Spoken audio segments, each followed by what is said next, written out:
How to open community chest on Monopoly Go.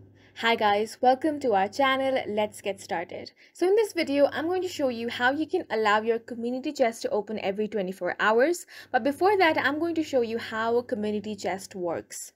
So the first thing you need to do is land on community chest to increase the jackpot. Then you need to add 5 friends to unlock the mini game. After that, play the community chest mini games daily with your friends.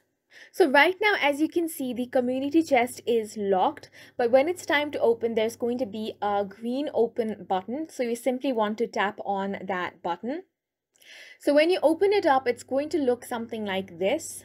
So now here you can find your friends, and with a randomizer you'll actually be able to increase the multiplier as well. So the more friends you have, you actually will increase it as well. So when you click on a specific friend with a gift icon, it actually will either provide you an active bonus friend or a cash or dice depending on what gift they offer for you.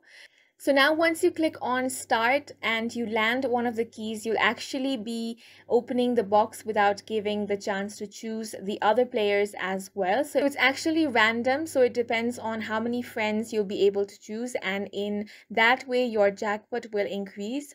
So that's basically how you'll be able to open your community chest here on Monopoly Go. And that's it for this video. We hope you guys found it helpful. Please make sure to hit the like button and subscribe for more helpful tutorials.